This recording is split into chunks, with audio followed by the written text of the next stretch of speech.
Everyone, या व्हिडिओमध्ये आपण पॉलिमॉर्फिझम काय आहे हे बघणार आहेत आणि याचं इम्प्लिमेंटेशन आपण टेस्ट ऑटोमेशन फ्रेमवर्कमध्ये कसं करायचं हे पण बघणार आहेत.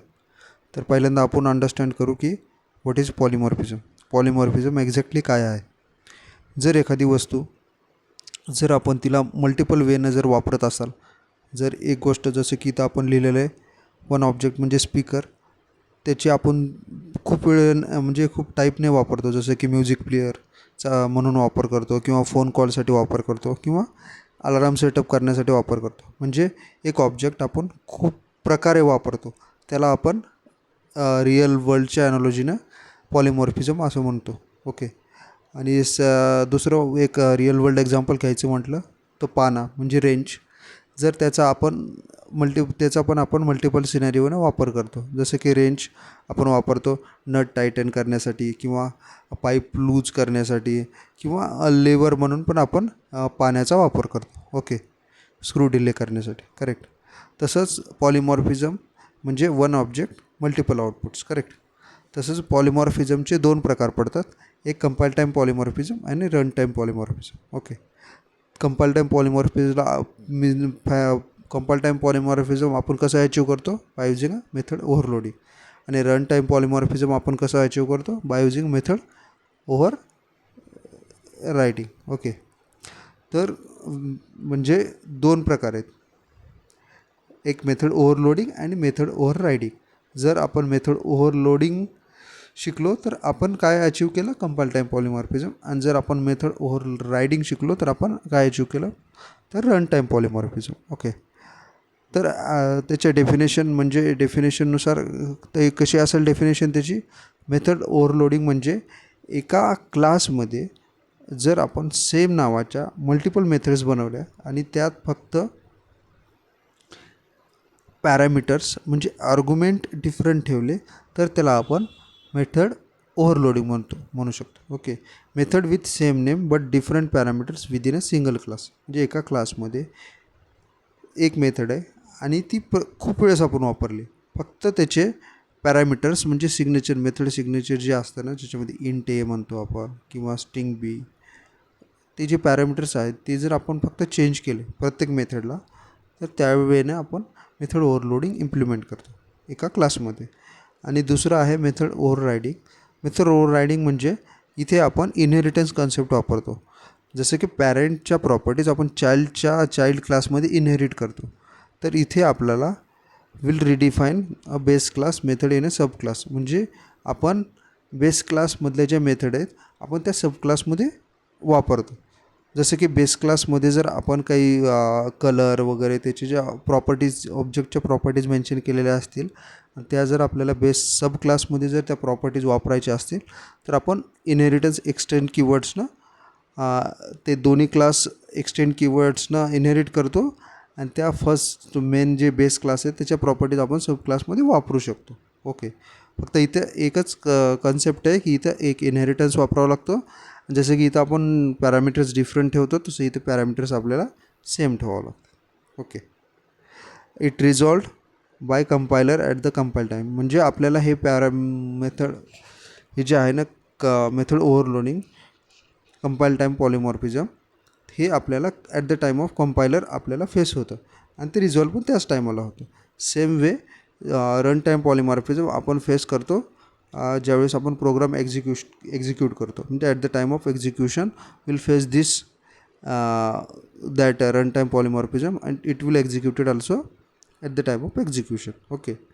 आणि class relationship occurs within a same class as I said. म्हणजे जे आपण आता जी चर्चा केली होती त्याच्यानुसार हा एका क्लासमध्येच आपण मेथड ओव्हरलोडिंग कन्सेप्ट वापरतो. आणि मेथड ओव्हर रायडिंगला आपल्याला पॅरेंट चाइल्ड रिलेशनशिप लागतं, म्हणजे याच्यासाठी आपल्याला इनहेरिटन्स लागतं. ओके. इथे आपल्याला एक्सटेंड कीवर्ड्स वापरावं लागतं. पॅरामीटर्स, इथे पॅरामीटर डिफरंट असतात, इथे पॅरामीटर्स सेम असतात. ओके. स्पीड हे फास्टर असतं कारण की आपण एका मेथडमध्ये करतो आहे. हे जर कम्पेअर केलं तर लिटल बिट स्लो असतं. आणि हे व्हिज्युअलाइज सिम्बॉल, ह्याला कंपायलर आपण व्हिज्युअलाइज करतो आणि ह्याला रन टाईम म्हणून व्हिज्युअलाइज करतो. ओके.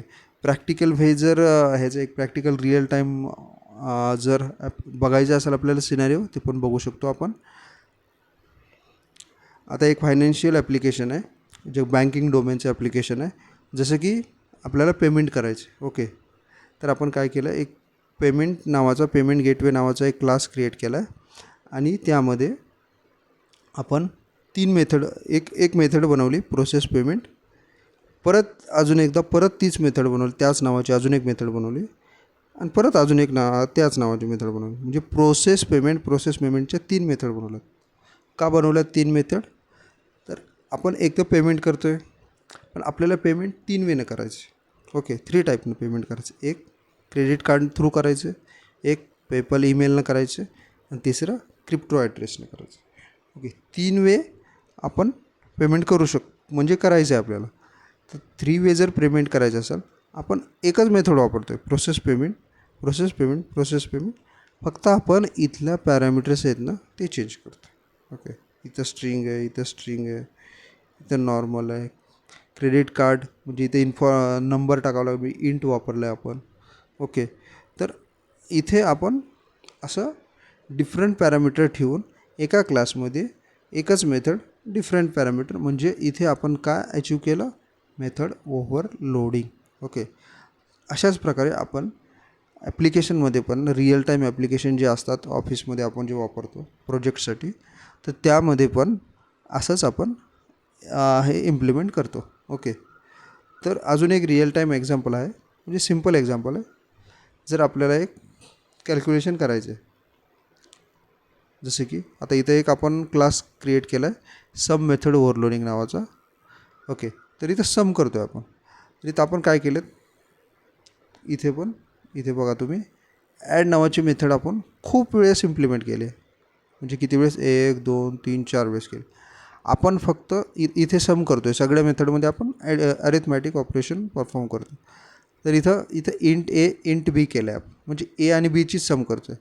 इथं इंट ए इंट बी इंट सी करतो आहे, इथं एक पॅरामीटर वाढवली आपण, हे तिघांची सम करतो आहे. ओके, आणि इथं 4 जणांची सम करतो आहे, डी ॲड केला आपण. इथे 5 जणांची सम करतो, ई ॲड केलं. ओके, तर आपण काय करतो इथं, फक्त पॅरामीटर एक वाढवल्यामुळं आणि एकाच क्लासमध्ये ही एकच मेथड आपण खूप वेळेस इम्प्लिमेंट केली. म्हणजे इथे पण आपण मेथड ओव्हरलोडिंग कन्सेप्ट वापरलेली आहे. आता सेम अजून एक एक्झाम्पल बघू. जर एक क्लास आहे, ओके, एम्प्लॉय नावाचा क्लास आहे, ओके.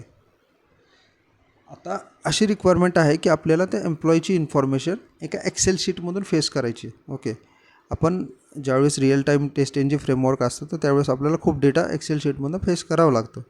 तर त्यावेळेस आपण एक एम्प्लॉय इन्फॉर्मेशन नावाची एक मेथड बनवली आणि एम्प्लॉय इन्फॉर्मेशनमध्ये दरवेळेस आपण एम्प्लॉयचे, पहिल्या वेळेस आपल्याला आय डी पाहिजे, दुसऱ्या वेळेस आपल्याला आय डी पण पाहिजे आणि तो काय काम करतो आहे त्याचा रोल पण पाहिजे, तिसऱ्या वेळेस आपल्याला आय डी पाहिजे, त्याचा रोल पाहिजे, प्लस त्याला किती सॅलरी हे पण पाहिजे. म्हणजे अशी जर रिक्वायरमेंट असेल त्यावेळेस पण आपण मेथड ओव्हरलोडिंग कॉन्सेप्ट वापरतो आणि ही आपण टेस्ट ऑटोमेशन फ्रेमवर्कमध्ये यूज करतो. Okay, this is all about test polymorphism and its implementation in test automation framework.